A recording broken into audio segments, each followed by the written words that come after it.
Israel's military pushed ahead with its punishing air and ground offensive in Gaza on Saturday, bolstered by a U.S. veto derailing UN Security Council efforts to end the war and word that an emergency sale of $106 million worth of tank ammunition had been approved by Washington. Unable to leave Gaza, a territory 25 miles (40 kilometers) long by about 7 miles (11 kilometers) wide, more than 2 million Palestinians faced more bombardment Saturday, even in areas that Israel had described as safe zones. The sale of nearly 14,000 rounds of tank ammunition was announced a day after the U.S.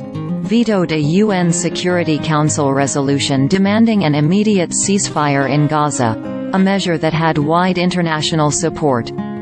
The U.S. said Secretary of State Antony Blinken determined that an emergency exists, in the national interest requiring the immediate sale, meaning it bypasses congressional review. Such a determination is rare. A day after Israel confirmed it was rounding up Palestinian men for interrogation, some men released Saturday told the Associated Press they had been treated badly, providing the first accounts of the conditions from the detentions. Osama Oula said Israeli troops had pulled men out of a building in the Shujaiyah area of Gaza City, ordering them to the street in their underwear. Oula said Israeli forces bound him and others with zip ties, beat them for several days and gave them little water to drink. Ahmad Nimr Salman showed his hands, marked and swollen from the zip ties, and said older men with diabetes or high blood pressure were ignored when they asked soldiers to remove their ties.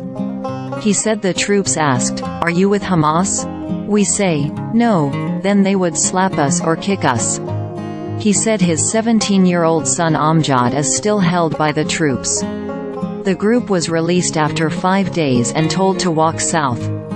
10 freed detainees arrived at a hospital in Deir al-Balah on Saturday after flagging down an ambulance. The Israeli military had no immediate comment when asked about the alleged abuse.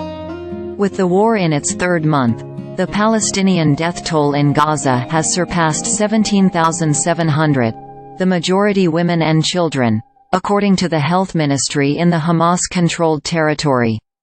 The ministry does not differentiate between civilian and combatant deaths. 2 hospitals in central and southern Gaza received the bodies of 133 people from Israeli bombings over the past 24 hours, the health ministry said midday Saturday. Israel holds the Hamas militants responsible for civilian casualties, accusing them of using civilians as human shields, and says it has made considerable efforts with evacuation orders to get civilians out of harm's way.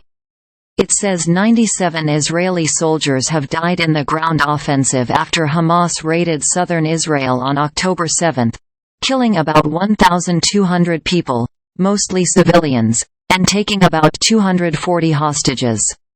Hamas said Saturday that it continued its rocket fire into Israel.